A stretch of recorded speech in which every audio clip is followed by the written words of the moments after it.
이번 파리 올림픽에서 오상욱 펜싱 선수가 이관왕을 했는데 오상욱 선수가 왜 금메달을 딸 수 있었다고 생각하시나요? 요새 펜싱이 굉장히 핫하죠. 오상욱 선수가 금메달을 딸 수밖에 없었던 이유, 제가 한번 몇 가지로 정리해 봤는데요. 우선 첫 번째, 오상욱 선수의 성장 환경에 그 이유가 있었던 것 같더라고요. 중학교 때까지 키가 160이었대요. 보통은 리치가 제일 중요하기 때문에 발끝부터 검끝까지의 거리가 제일 중요합니다. 작은 키에서 살아남으려면 아마 더욱 빠른 스텝과 동체 시력이 필요할 겁니다. 그래서 어렸을 때부터 펜싱으로 쭉 운동을 할 때 아마 키 큰 친구들이 비교적 많았을 텐데 그 시기에 더 노력하기 위해서 더 빠른 스텝, 그리고 키가 작은 단점을 극복하기 위한 여러 가지 기술들을 개발을 해놨었을 겁니다. 그런데 중학교 때부터 192까지 키가 급성장한 다음에 그러한 기술들, 그리고 그러한 유연함들이 쭉 이어지면서 이렇게 펜싱을 위한 체격을 가지게 되지 않았나, 그렇게 해서 이번에 좋은 성적으로 이관왕까지 하지 않았나 생각이 듭니다.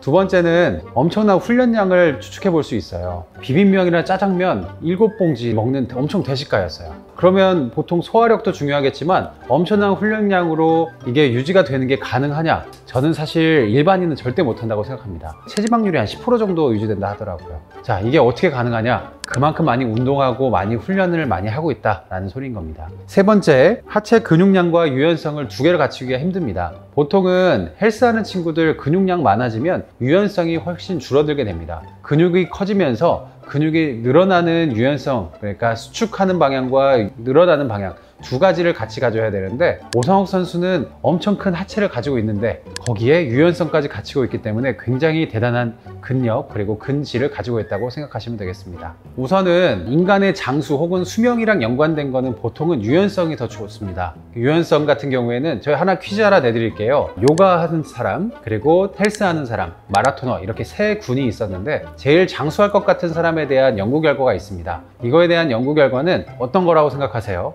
요가 하는 사람입니다. 그래서 유연성이 인간의 수명과 연관이 있다라는 객관적인 연구 결과는 있습니다.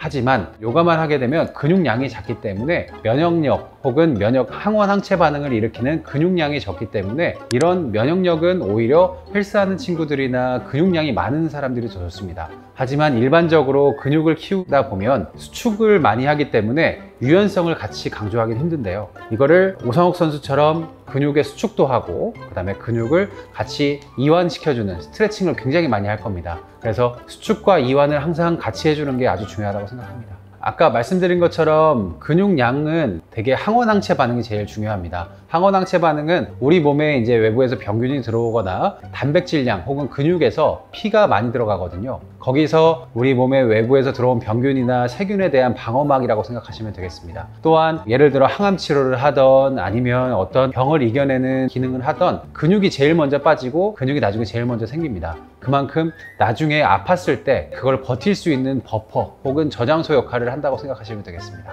근육의 탄력성, 그리고 근육의 양, 그 다음에 근육의 유연성, 이렇게 3박자를 같이 가지고 있는 사람 거의 본 적이 없는 것 같습니다. 그렇게 다 갖추려면 정말 저 같은 경우에는 오히려 헬스할 때 우리 수축하는 운동 많이 하지 않습니까? 다 당기고 밀고 힘주고 요거 하실 때 스트레칭을 1대 최소한 2 정도는 하시는 게 좋습니다. 시간을 헬스하는 시간 혹은 당기는 무게 드는 동작을 한 1 정도 하시면 그거의 2배 정도는 탄력성과 유연성을 갖추는 운동을 하시는 게 탄탄한 근육을 만드는 데 아주 좋다고 생각합니다. 그러면 오상욱 선수는 이 세 가지를 다 가지고 있기 때문에 세계 무대에서도 금메달을 딸 수 있었다?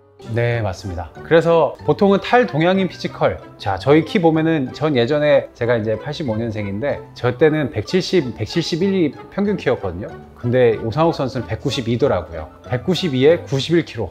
거기에 긴 리치를 가지고 있고 얼마나 가볍고 탄력 있어요. 이렇게 펜싱의 대표적인 동작들을 리치나 피지컬에 영향을 많이 동작들을 이런 최적의 피지컬을 가지고 한다니까 아마 웬만한 서구권 키 큰 혹은 탄력 있는 친구들도 다 이길 수 있었던 겁니다. 나라마다 조금씩 다릅니다. 동양에서는 보통 남자는 키에서 100 정도 빼고요, 여자는 키에서 110 정도 뺍니다. 즉 170인 남자가 있으면 한 몸무게는 한 70kg 이하가 적정하고요. 근데 이제 여자 같은 경우에 키가 160이라 하면 50 언저리가 제일 좋다고 알려져 있는데 사실 이게 정확한 건 아닙니다. 서구권에서는 훨씬 덜 뺍니다. 서구권은 대개는 좀 더 체격이 많이 나가기 때문에 BMI 적정한 지수는 동양권에서는 그렇고요. 피지컬 지금 192에 100을 뺐는데 이게 전부 다 근육량으로 유지된 거면 굉장히 근육량이 많은 겁니다. 보통은 192에 92kg라고 따졌을 땐 체지방률이 최소한 평균적인 사람은 20% 남짓이 됩니다. 거기에 10%로 다 확 줄였으면 나머지 10%가 지방량이 다 근육으로 바뀌어 있는 거기 때문에